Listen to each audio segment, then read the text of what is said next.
Ok. Voilà, je vous dis bonjour à tous, bonjour à toutes, bonjour à tous ceux qui suivront ce message par Internet et par les messages qui sont postés sur YouTube.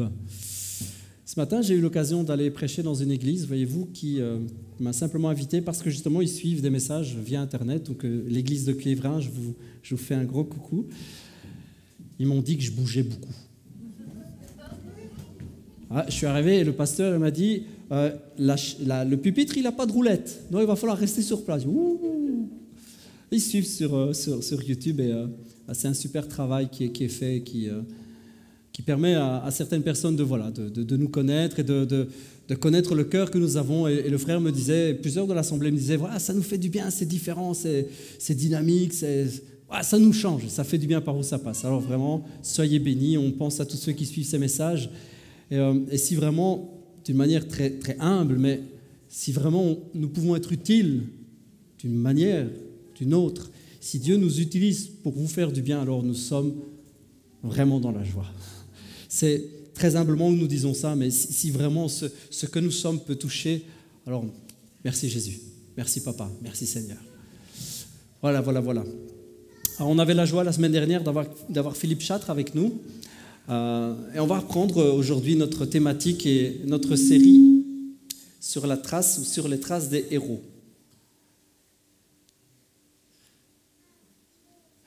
Je dois parler encore. Ok. J'ai peur de parler, ça fait des boucouans, ça fait des bruits, bouh, ça part de tous les sens, ça fait peur. Hein. Ah, ça va aller. Merci Papa, merci Jésus. On bénit la technique. Dans le nom de Jésus, on vous bénit. On bénit tous ceux qui travaillent, on bénit David à la vidéo, on bénit Gaetano et Christina là-bas derrière, on les bénit dans le nom de Jésus. Et on bénit aussi ma petite femme qui fait la projection aujourd'hui. Ah, on vous bénit tous dans le nom de Jésus. Merci Seigneur, merci Jésus. On avait cette thématique sur les traces des héros. On a vu pas mal de personnes et de personnages bibliques. On a commencé à la Genèse et on continue. Et si vous lisez Hébreux 11, après Noé, qui était le message de la semaine avant la visite de Philippe, après Noé, nous arrivons à Abraham. Alors Abraham, vous allez me dire, ouais, on a déjà prêché, je ne sais pas combien de fois sur Abraham, encore parler d'Abraham. Il y a toujours des bonnes choses à prendre, je vous assure. Et aujourd'hui, je voudrais vraiment partager avec vous deux pensées principales par rapport à Abraham. Pensée très simple et que Dieu a déposée sur mon cœur. La première est une pensée, je dirais, importante, basique, mais elle est bonne à se rappeler, je pense. Impacter le monde, c'est s'oublier soi-même. Je sais que ce n'est pas super marrant à dire et je sais que ça n'a pas l'air réjouissant comme ça. Impacter ceux qui nous entourent, c'est s'oublier soi-même. Et on va voir après que vous allez voir, c'est positif en fait, c'est super bon, mais ça peut paraître un petit peu déroutant comme ça en disant ouais, ok, je vais passer à côté de ma vie, mais vous allez voir, non, c'est pas passer à côté de sa vie. Et le deuxième point, la deuxième pensée que le Saint-Esprit a mis sur mon cœur, c'est l'obéissance. Ça aussi, ça n'a pas l'air génial dit comme ça pour vous. L'obéissance, je dirais même plus radicale. Ah, ça c'est vraiment moche. Les deux mots l'un avec l'autre, ça fait vraiment pas beau. L'obéissance radicale, le seul vrai chemin de foi. Boum. Vous allez voir, c'est bon. On va prendre un texte dans Romains. Donc si vous avez votre Bible, aujourd'hui il n'y a pas de PowerPoint, donc vous allez devoir travailler un petit peu si vous avez votre Bible ou votre tablette ou votre smartphone, allez-y. Tournez les pages ou faites défiler l'écran jusqu'à Romains 4 et au verset 13. Romains 4, verset 13. Et je vous le lis dans la version Bible du Semeur. Car la promesse de recevoir le monde en héritage a été faite à Abraham et à sa descendance, non parce qu'il avait obéi à la loi, mais parce que Dieu l'a déclaré juste à cause de sa foi. En effet, s'il faut être sous le régime de la loi pour avoir droit à cet héritage, alors la foi est sans objet et la promesse est annulée. Car la loi produit la colère de Dieu. Or, là où il n'y a pas de loi, il n'y a pas non plus de transgression. Voilà pourquoi l'héritage est promis à la foi. C'est pour qu'il soit un don de la grâce. Ainsi, la promesse se trouve confirmée à toute la descendance d'Abraham, c'est-à-dire non seulement à celle qui est sous le régime de la loi, mais aussi à celle qui partage la foi d'Abraham. Présent. Il est notre Père à tous. Et comme dit l'Écriture, je t'ai établi pour être le père d'une multitude de peuples. Placé en présence de Dieu, il mit sa confiance en celui qui donne la vie aux morts et appelle à l'existence ce qui n'existe pas encore. Alors que tout lui interdisait d'espérer, il a espéré et il a cru. Ainsi, il est devenu le père d'une multitude de peuples, conformément à ce que Dieu lui avait dit, ta descendance sera nombreuse.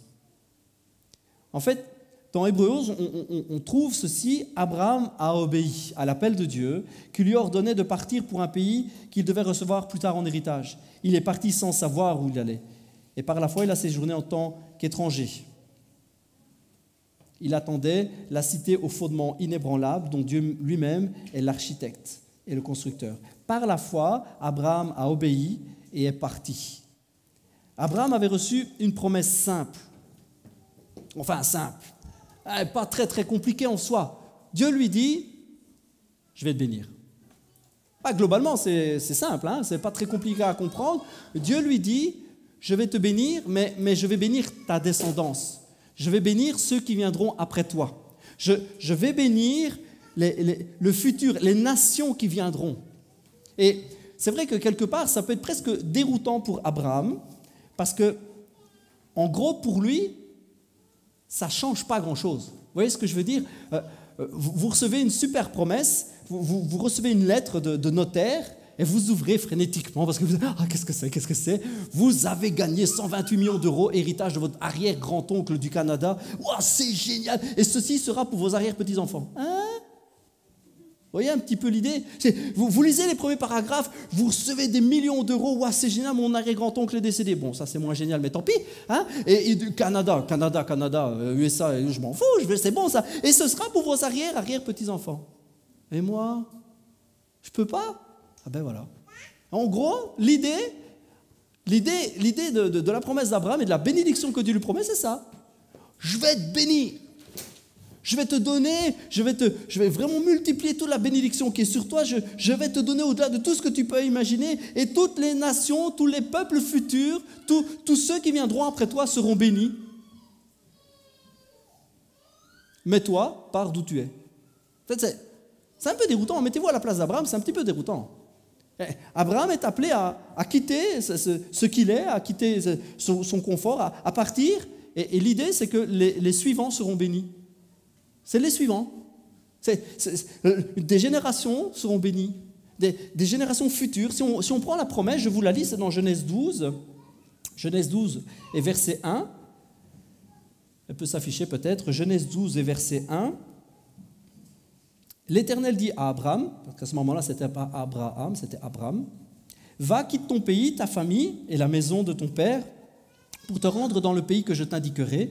Je ferai de toi l'ancêtre d'une grande nation, je te bénirai, je ferai de toi un homme important, et tu deviendras une source de bénédiction pour d'autres. » Pour d'autres. C'est juste l'écran d'après. L'écran d'après, pour d'autres. C'était bon ? Ah bon, pardon. Moi, je voyais juste la fin. Source de bénédiction. Ah oui, c'est parce que je ne le vois pas, excusez-moi. Moi, dans mon retour là-bas, autre, il n'est pas là. Pardon, autant pour moi. Et tu seras une bénédiction pour d'autres. Et puis après, je bénirai ceux qui te béniront et je maudirai ceux qui t'outrageront. Tous les peuples de la terre seront bénis à travers toi. Dieu promet des choses extraordinaires à Abraham. Il lui dit, je vais te bénir, tu vas être le père, l'ancêtre de gens bénis. Tu seras béni, tu seras le père, l'ancêtre de gens qui seront bénis eux aussi, et toutes les nations suivantes seront bénies. Et on pourrait avoir l'impression qu'Abraham va rester sur sa faim en disant, et c'est quoi ma bénédiction à moi ? C'est d'être l'ancêtre de ceux qui vont être bénis. Ouais, ça me fait une belle jambe, vous me direz, ouais, ok. Ouais. Abraham, il a 75 piges quand il entend ça, il dit, ouais. Ouais, il est marié mais il n'a pas d'enfant. Ouais. Et puis Dieu lui dit, ouais, c'est génial, je vais te bénir et tu seras une bénédiction pour les autres. Vous voyez, c'est toute cette idée qui peut paraître bizarre, surtout dans un monde égoïste, surtout dans une mentalité égoïste où tout le monde regarde son petit nombril, où Dieu dit, la vraie bénédiction que je veux mettre dans ta vie, c'est de pouvoir avoir la possibilité de bénir les autres. C'est beau, hein ? Et ça, voyez-vous, c'est ça la foi que nous vivons, nous. C'est ça la foi que nous voulons vivre encore. C'est ça vraiment les principes que nous voulons avoir en tant que groupe, en tant qu'Église.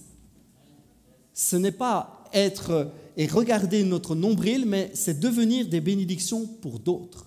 Et la Bible nous dit, nous l'avons lu ensemble, nous sommes enfants dans la foi. Abraham est notre père spirituel, si vous voulez. Il est notre père dans la foi. Ça veut dire par là que c'est pas que c'est notre gourou, hein. Faites pas dire ce que j'ai pas dit, hein. C'est pas que c'est lui notre guide spirituel, notre père. C'est-à-dire que nous sommes descendants de lui. C'est-à-dire que nous portons en nous l'héritage spirituel d'Abraham. Nous portons l'héritage de la foi d'Abraham. Cette foi qui fait que nous accédons à des promesses pour d'autres. Que nous devenons nous-mêmes source de bénédiction, d'inspiration, source de guérison, source de construction et de reconstruction pour ceux qui sont démolis. Vous comprenez l'idée? Et Abraham reçoit ça. Et je vous assure, les mots utilisés dans la promesse de Dieu sont assez formidables. Le texte original utilise le mot pour dire « je ferai de toi une grande nation », le mot « nation ». Il utilise le mot « gowi ». C'est rigolo à dire, mais bon, voilà. C'est gowi. Et ça vient, la racine de ce mot-là, c'est gawé. Hein, la racine du mot gowi, qui veut dire nation, c'est gawé. Et ce mot-là, eh bien, veut dire corps. En fait, la racine du mot nation, c'est le mot corps. Avec cette idée qu'une nation doit être unie. Ça doit être un corps. Ça doit être vraiment les gens d'une même famille. Des gens qui sont unis. Il y a une idée d'unité dans la promesse de Dieu. Dieu fait cette promesse à Abraham. Il y a une idée d'unité, de continuité, d'héritage, de même caractère, d'héritage spirituel et de caractère spirituel, de même ADN. Vous comprenez? La foi d'Abraham, Dieu lui dit que cette bénédiction, il peut devenir la bénédiction pour ceux qui vont suivre et ils vont former une famille, ils vont être un corps uni. C'est beau.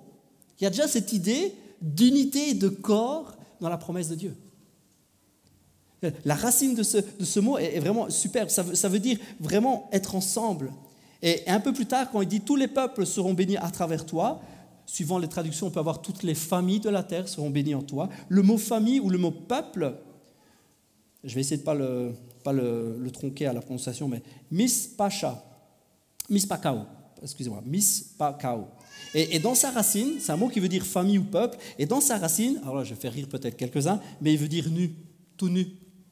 Nu ou nu, mise à nu. La racine du mot famille, ça veut dire ça. Et l'idée, c'est tel qu'on sort de sa mère. C'est tel qu'on est, tout à nu. Gardez vos fringues, hein. Pas de blague avec ça. L'idée vraiment de la promesse de Dieu, c'est il y a une idée de famille, d'unité, de continuité. Il y a une puissance dans ces mots. Dieu lui dit, tu vois, tes descendants, dans la foi, seront un même corps. Ils seront une nation unie. Ils seront unis ensemble et ils seront tels qu'ils sont sortis du ventre de leur mère. Ils seront là dans leur simplicité, ils seront là dans leur humanité, ils seront là dans leur sincérité. Mais je vais les prendre et je vais les bénir en toi. Comme tu es béni, je les bénirai. Et petit détail, mais qui a son importance, on peut traduire de deux manières différentes la phrase « toutes les familles, tous les peuples seront bénis à travers toi ou en toi ». L'hébreu peut nous permettre de faire la traduction suivante « tous les peuples, toutes les familles seront bénies en toi ». On peut le dire « tous les peuples, toutes les familles se béniront comme toi ». Ça veut dire qu'on peut très bien, et ça, libre à vous, vous pouvez dire, ok, on est béni à travers Abraham, ou on est béni comme Abraham a été béni. On peut dire ça, l'hébreu peut permettre cette traduction, on peut dire, je m'approprie la bénédiction comme Abraham l'a reçue. Je suis béni à travers lui, ou je suis béni comme lui. On peut avoir cette liberté. Et donc, il y a des spécialistes qui disent que c'était devenu, il y a très, très, très, très, très longtemps, une formule de bénédiction. Sois béni de la bénédiction d'Abraham. C'était devenu, selon certains spécialistes, une formule de bénédiction. Que Dieu te bénisse comme il a béni Abraham. Vous voyez, c'est vraiment l'idée que Dieu veut bénir, alors à travers Abraham, par la foi d'Abraham, ou par l'exemple d'Abraham, ou parce qu'on s'approprie la même. Enfin, l'idée, c'est vraiment d'être béni, de recevoir cette bénédiction à travers la même foi. Cette foi vraiment qui a fait qu'Abraham s'est accroché aux promesses de Dieu, a reçu, a cru. Alors que ce soit béni comme Abraham ou béni à travers Abraham, en fait, franchement, c'est kiff-kiff. Hein. Ça ne change pas grand-chose. L'idée, c'est qu'on est béni. Et pourquoi ? Pourquoi Abraham reçoit-il cette promesse ? Qu'est-ce qu'il fait ? Est-ce que c'est un gars vraiment différent ? Est-ce que c'est un gars qui a des mérites ? Est-ce que c'est un gars qui a fait des choses extraordinaires ? En fait, au moment où Dieu l'appelle, je vous le dis tout plat, hein, comme ça, c'est vraiment le gars parmi les gars. Hein. Au moment où Abraham est appelé de Dieu, il n'a pas fait d'exploit. Hein. Il n'a rien fait d'extraordinaire. Et ce que Dieu lui demande, ce n'est pas non plus des choses. Il ne lui demande pas de renverser des montagnes à ce moment-là. Au moment même de la promesse, au moment même où Dieu lui dit « Je vais te bénir et je vais faire de toi une source de bénédiction. Les gens seront bénis à travers toi, par toi, comme toi, en ton nom. » En fait, soit ils seront bénis, les nations, les familles de la terre, ils seront unis en toi par la même foi. Au moment où Dieu lui fait cette promesse. Ce qui est extraordinaire, c'est qu'au moment où Dieu lui fait cette promesse, il n'a rien fait d'extraordinaire. C'est monsieur Nobody, c'est monsieur parmi monsieur, enfin, c'est juste Abraham. Abraham, c'est juste un gars. Et Dieu ne lui dit pas, bon, alors pour accéder à cette promesse, il va falloir que tu renverses des royaumes, il va falloir que tu te battes avec une épée, il va falloir tuer et couper la tête des dragons, il va falloir être un vrai chevalier. Non. Dieu lui demande quoi ? D'accomplir des exploits, de faire des choses extraordinaires ? Non. Dieu lui dit quoi alors ? Abraham, pars. En résumé, au moment où il saisit la promesse et au moment où il se laisse aller, Abraham, il fait juste rien. Et ça devrait quand même vachement nous parler. Quand des fois on essaye par vraiment, vous savez, c'est un réflexe vraiment humain ça. On voudrait accéder à des bénédictions particulières.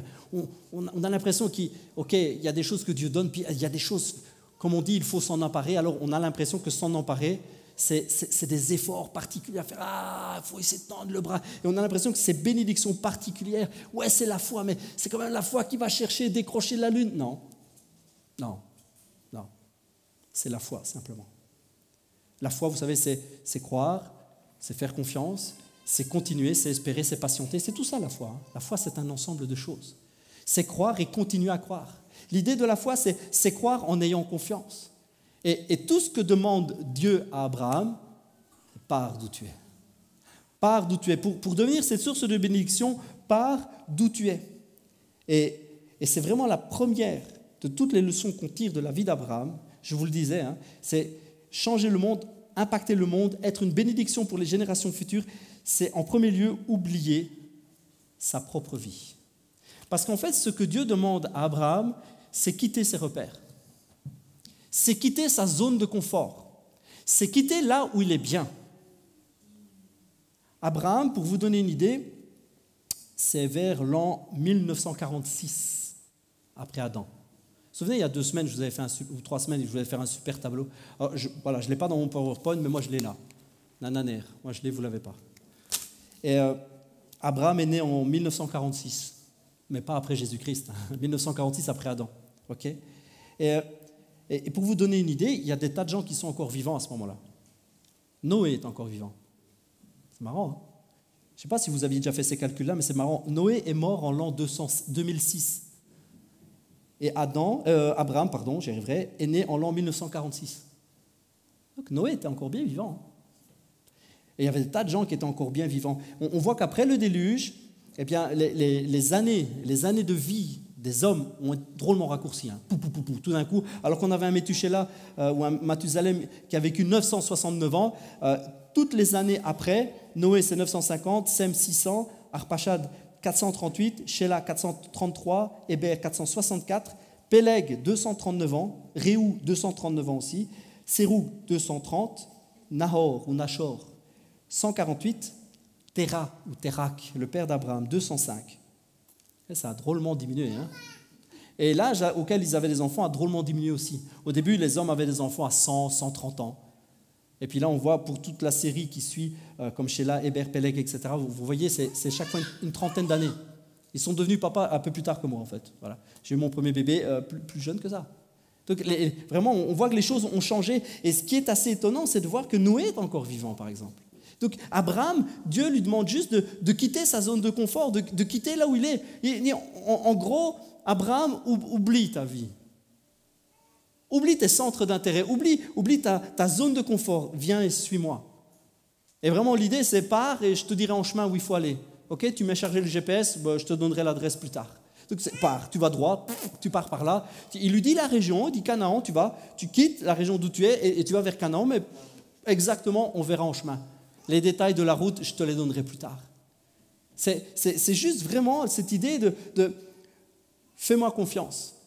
Si tu prends cette foi-là, si tu écoutes ma voix, si tu oublies ta propre vie, tu seras une bénédiction pour tous ceux qui t'entourent et pour tous ceux qui viendront après toi.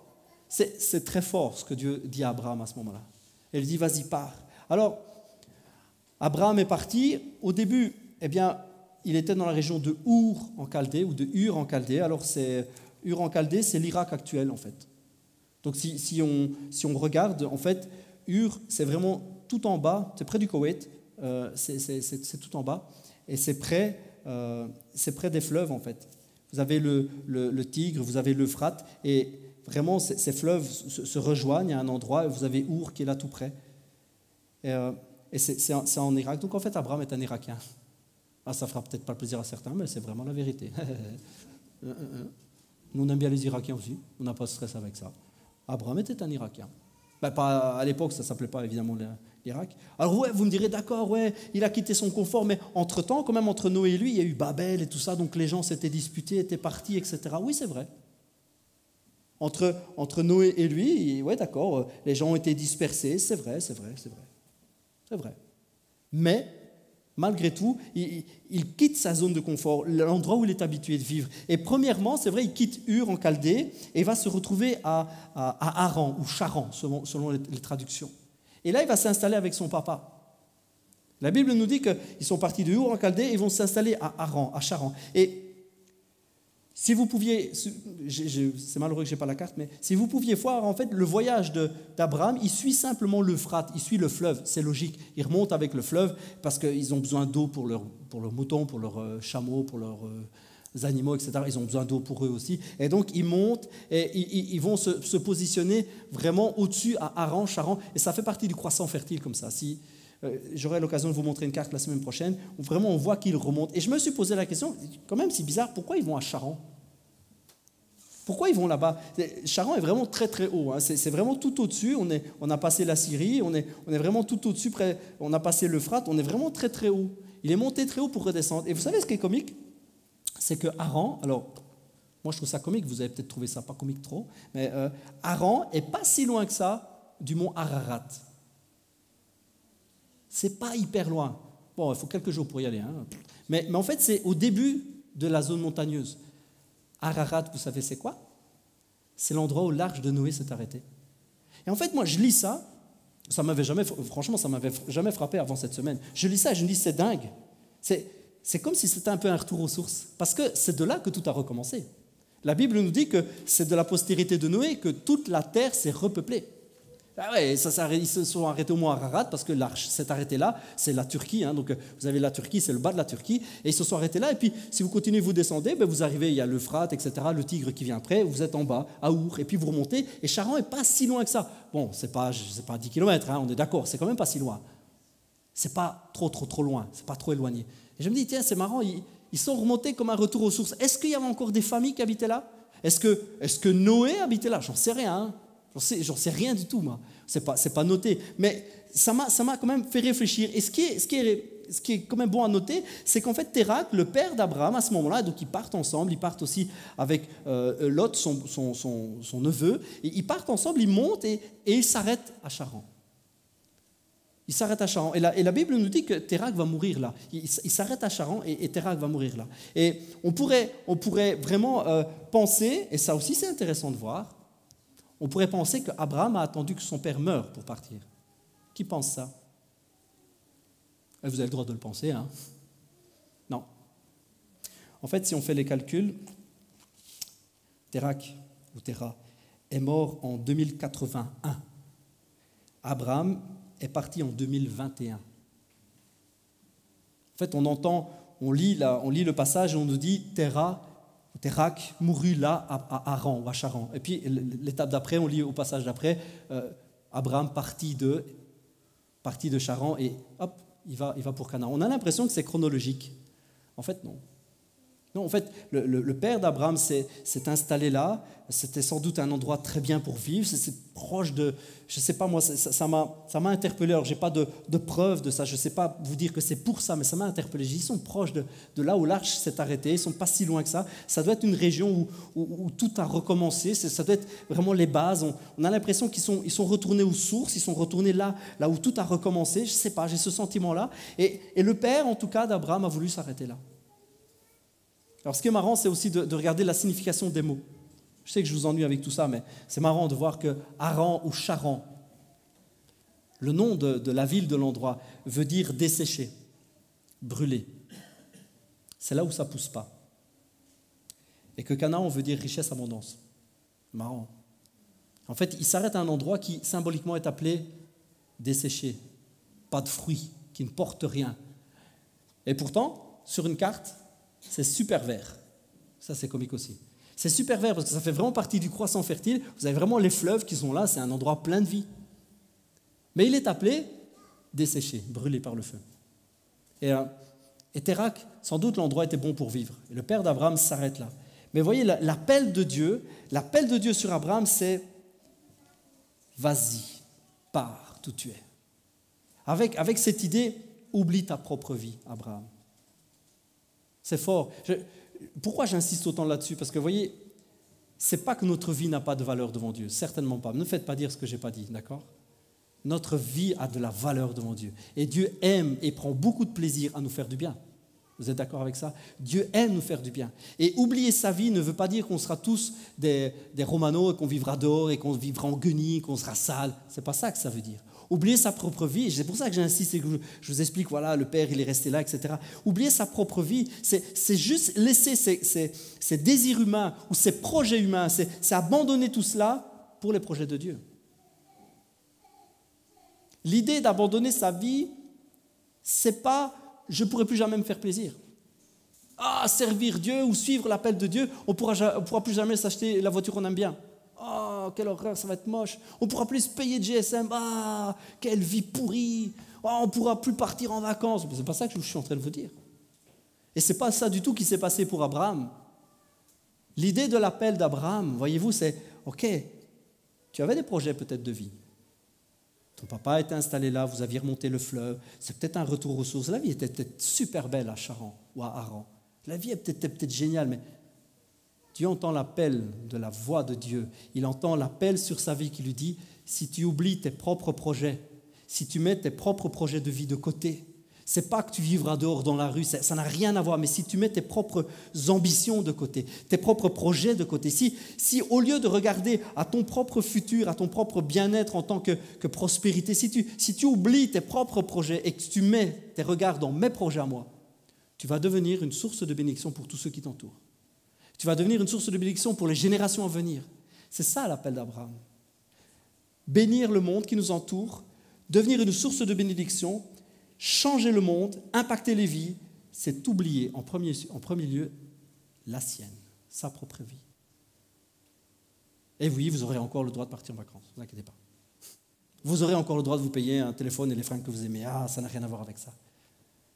Mais si au lieu de regarder à votre avenir, à vous, au lieu de vous assurer votre propre avenir, vous commencez à considérer ce que Dieu veut pour votre vie, alors Dieu a une promesse. Dieu a un plan pour vous. Dieu a un avenir pour vous. Il a des projets pour vous. Il veut faire des choses.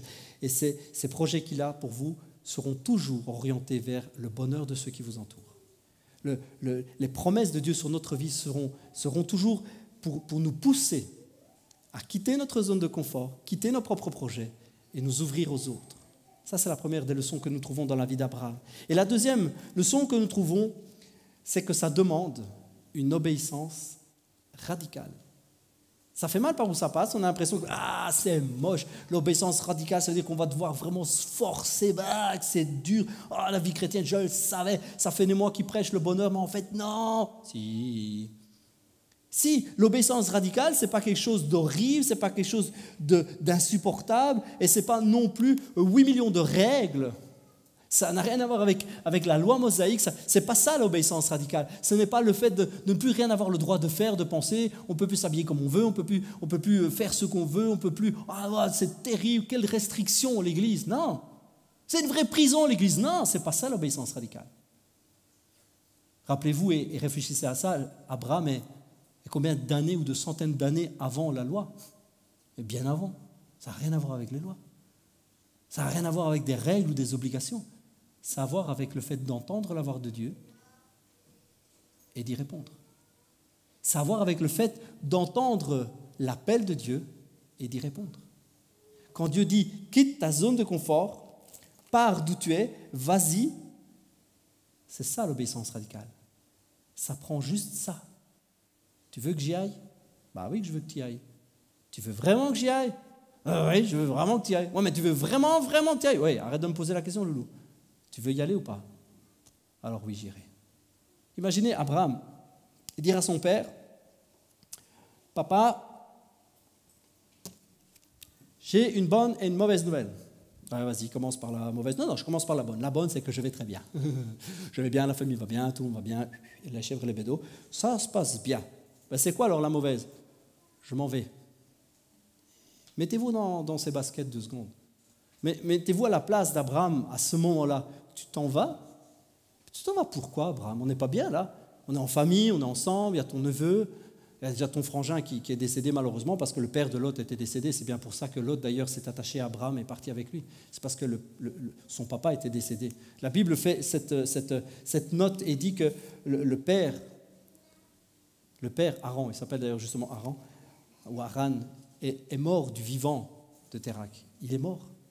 Et c'est pour ça qu'après Lot part avec lui. On peut imaginer toutes ces choses en disant, mais enfin, on est bien là, qu'est-ce que tu t'en vas risquer ta vie à partir où on ne sait où, on ne sait pas de quoi ce monde est peuplé. Reste ici, on est bien là. Tu vois qu'on est près du fleuve, les animaux ont à boire, ont à manger, ça pousse bien, on est bien, tu peux t'occuper de ton neveu et tout ça, c'est génial, qu'est-ce que tu veux partir de là? On est déjà parti de Our en Chaldée, on a fait tout ce chemin, on est revenu là, c'est ici que la vie est bonne, c'est ici, qu'est-ce que tu t'en vas partir?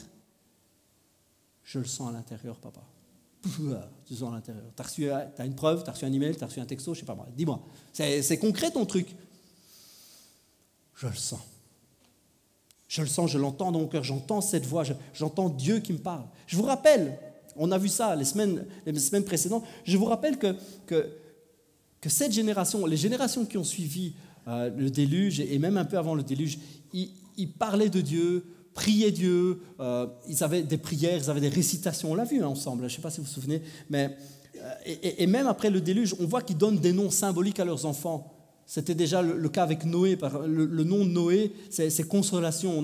On a le père de Noé qui, quand il a son gosse, au lieu de l'appeler Benjamin ou au lieu de l'appeler Nicolas, il l'appelle consolation.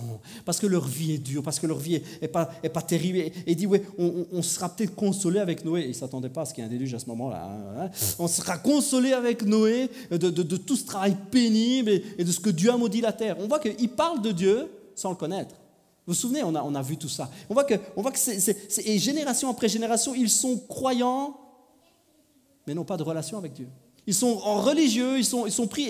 On voit qu'il y a des rites qui arrivent parce qu'ils récitent, ils ont des prières. La Bible nous dit qu'on commence à invoquer le nom de Dieu, c'est-à-dire à faire des prières, mais on ne nous dit pas, et Dieu commence à leur répondre. Hein. Vous avez remarqué ça? On commence à prier Dieu, 3 petits points. Ben non, Dieu ne répond pas. C'est religieux. Tout ça, c'est des approches religieuses.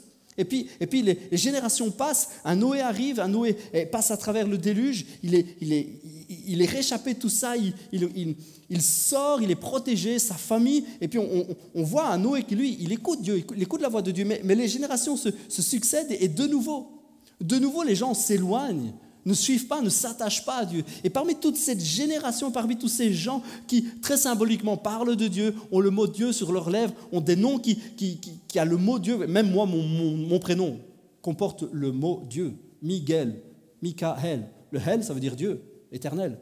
On a des noms qui parlent de Dieu, mais sans le connaître. Michael, qui est comme Dieu ou qui est semblable à Dieu, je ne sais plus. Emmanuel, Dieu avec les hommes. Le Hel, c'est ça. Et Elisabeth. Samuel, tous ces mots-là, c'est Dieu. Ils ont des noms, ils ont des prénoms qui parlent de Dieu comme si c'était leur meilleur pote, mais en fait, ils ne le connaissent pas du tout. Je me demande si ça marche avec Isabelle. Je vois Isabelle, ça me fait penser à ça, c'est Isabelle, soit. Ils ont des prénoms, mais aucune relation. Ils ont des récitations, mais aucune vie, aucune communion. Et en fait, on a on a notre Abraham qui, certainement, on a parlé avec son papa, certainement. À l'époque, le papa, c'est le papa. Hein. La hiérarchie, c'est la hiérarchie. Hein. Ça rigolait pas, ça plaisantait pas à l'époque. Hein. Et comme un peu plus loin, on a Isaac qui parle à son père et qui dit « Père !» Et le père, il dit « Oui, mon fils. » Moi, je dis « Eh, pas !» Lui dit « Père !» Il dit « Oui, mon fils. »« Je peux te parler ?»« Oui, vas-y, parle, mon fils. » Hein. Nous, on ne vit pas ça. Hein. Nous, je dis « Eh, pas !» Je lui tape sur l'épaule. Tu sais, il y a un truc comme ça, bazar, chose, truc. On est cool, nous. Mais il y a vraiment... Et j'imagine qu'avant de partir, c'est pas qu'il a dit à son père « Tu sais quoi, on va faire un tour, hein, on reviendra dans quelques années. » Non. Et il va trouver son père et certainement il lui parle avec le respect qui était vraiment dû et très, très, très fort, très important à cette époque. Et certainement, il a dû parler à son père. Et certainement, oui, son père est croyant, certainement. Vous allez me dire, oh, Pasteur Miguel, tu exagères un peu, hein, tu tires des trucs qui ne sont pas marqués, mais certainement. Tous ces gens ont vécu ou ont entendu des choses. Il y a des histoires qui font partie de leur passé. Je vous rappelle que Noé est encore présent, est encore vivant. Alors, est-ce qu'il est dans le village ou est dans le patelin d'à côté? Ça, j'en sais rien. On ne nous dit pas où Noé est. Mais ce qui est sûr, c'est que le déluge a eu lieu en 1651 ou 1655, je ne sais plus exactement. Enfin, c'est dans les années 1650. Ça, c'est le déluge.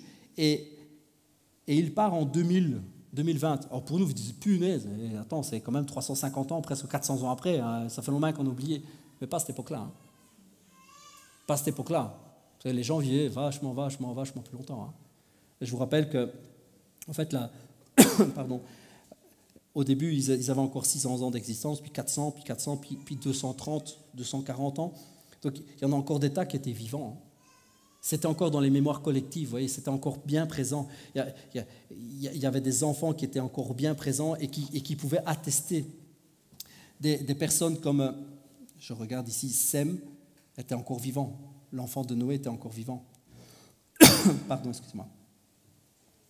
Arpachad était encore vivant. Sheila était encore vivant. Héber était encore bien vivant. Péleg, lui, apparemment, Péleg, il était décédé. Mais en fait, il y avait des tas de gens vivants. Vous comprenez? Et tous ceux-là avaient connu leur père, puis leur grand-père, et puis leur arrière-grand-père, et l'arrière-grand-père était toujours vivant. C'était encore dans les mémoires des gens, c'était encore dans les mémoires collectives. Quand Abraham décide de partir, la moitié des pélos, ils sont encore vivants à l'époque. Hein. Comprenez? La moitié des gars sont encore vivants. Et Noé, Noé il était encore, pas fringant, mais presque, quoi. Il était encore vivant parfois. Parfois, c'est difficile à réaliser, mais c'était encore dans la mémoire des gens. Nous, on a l'impression que c'était, waouh, c'est une vie, hein. 400 ans, c'est une vie. Ben ouais, mais pas pour eux. Et c'est tout ça que Dieu demande à Abraham de quitter.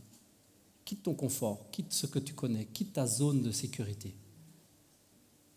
Quitte, et tu seras une source de bénédiction pour tous ceux qui t'entourent.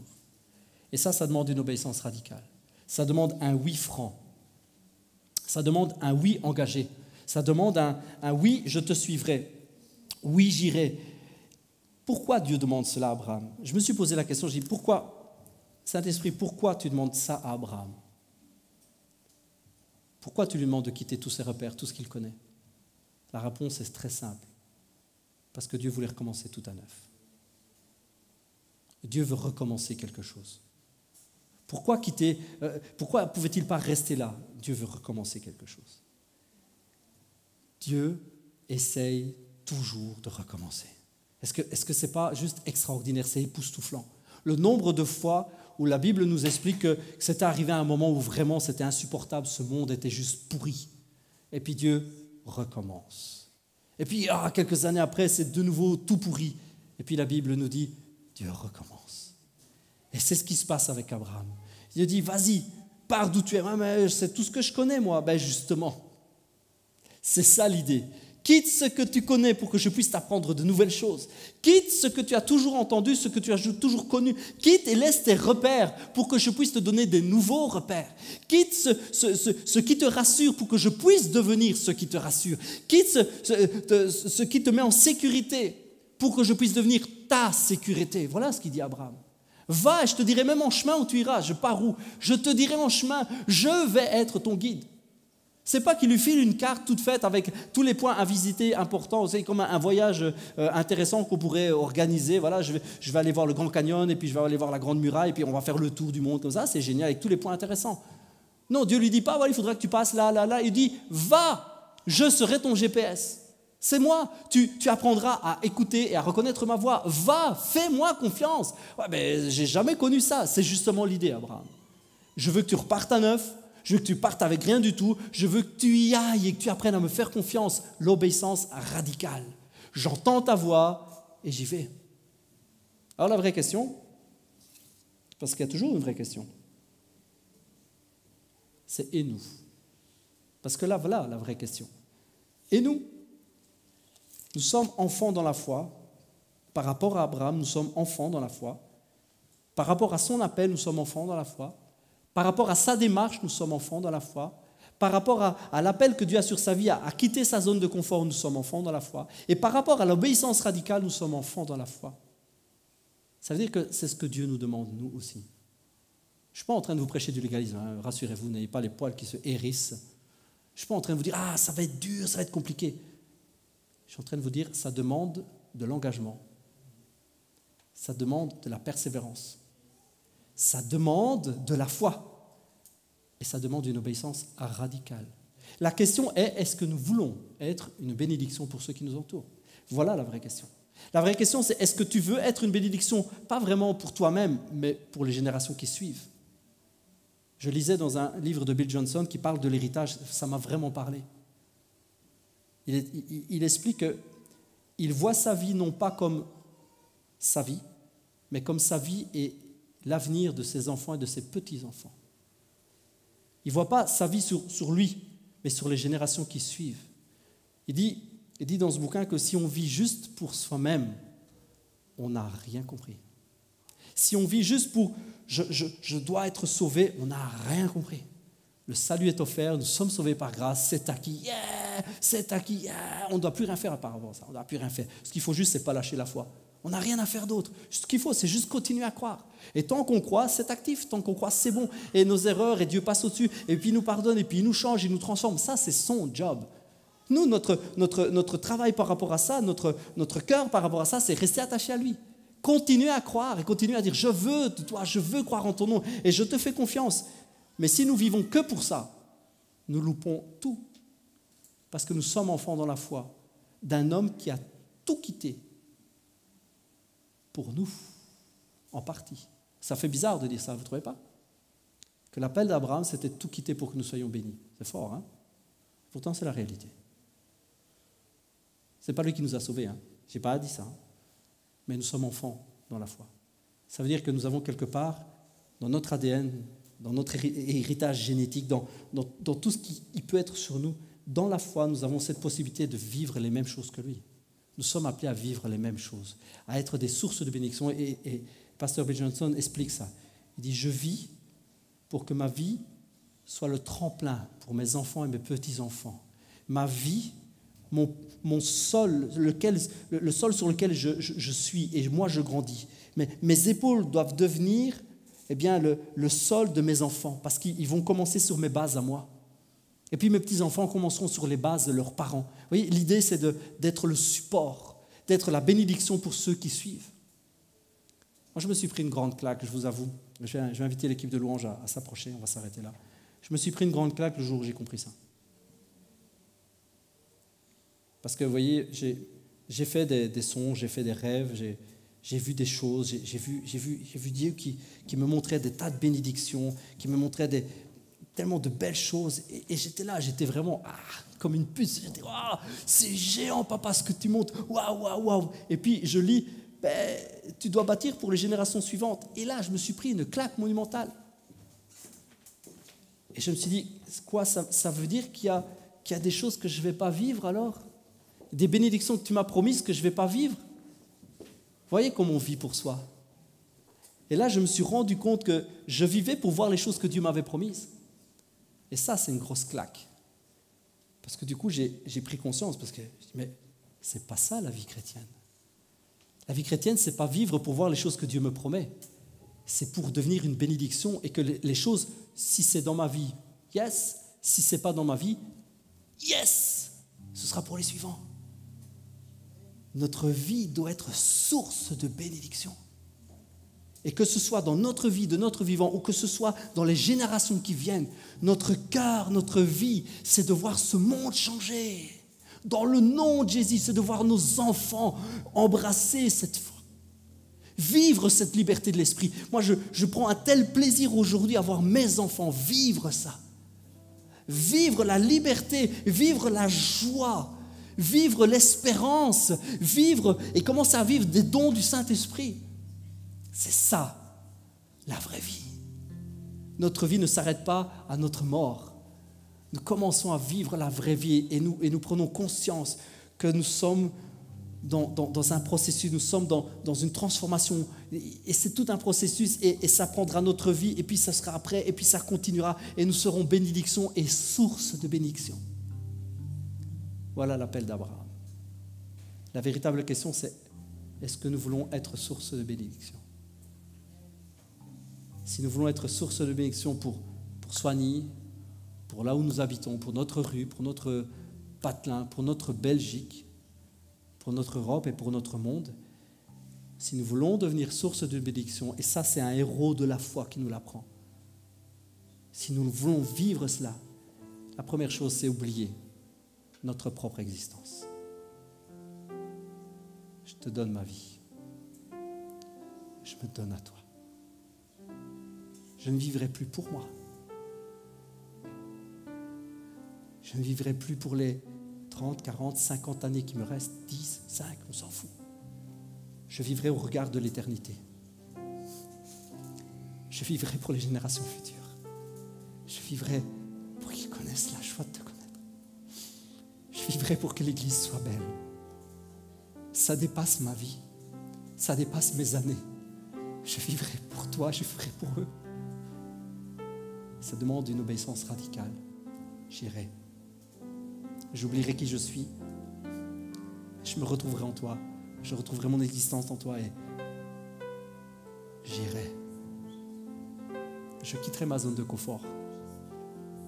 Je vivrai pour toi. Je te donne ma vie pour vivre pour toi. Merci papa, merci Père.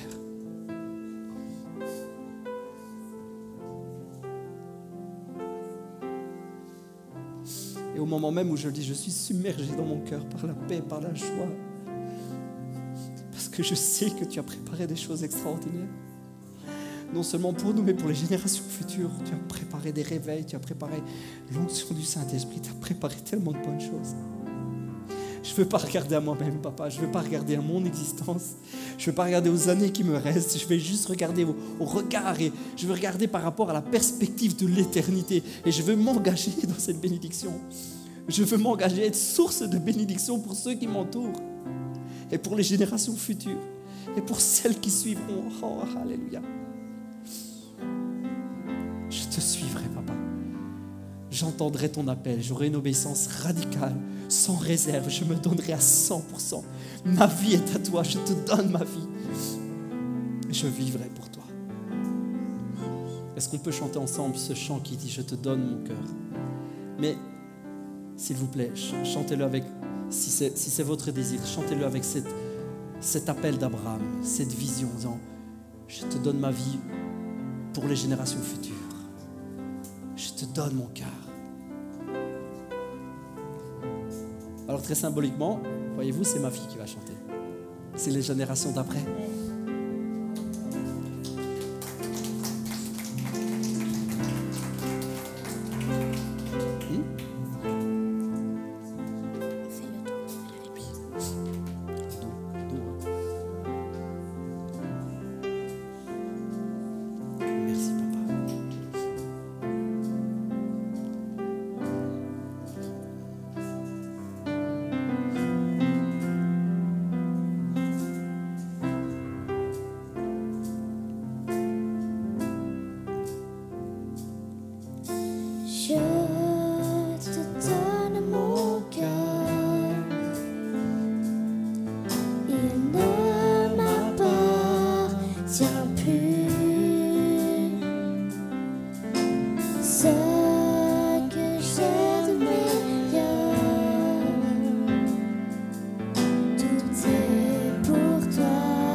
sur toi est répandu.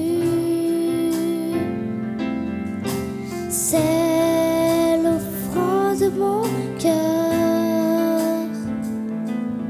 Je suis à toi, Jésus. Prends mon âme, prends mon cœur, je te donne tout.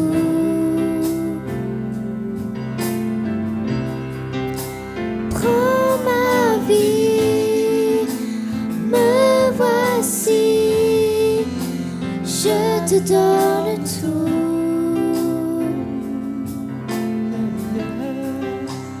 Mon cœur est à toi,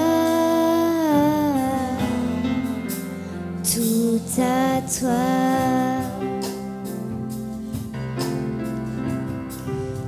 Je te donne. Je te donne mon cœur, il ne m'appartient plus. Ce que j'ai de meilleur, tout est pour toi, Jésus. Un parfum de valeur. Un parfum de valeur sur toi est répandu. C'est l'offrande de mon cœur. Je suis à toi, Jésus. Prends mon âme, prends mon cœur, je te donne tout.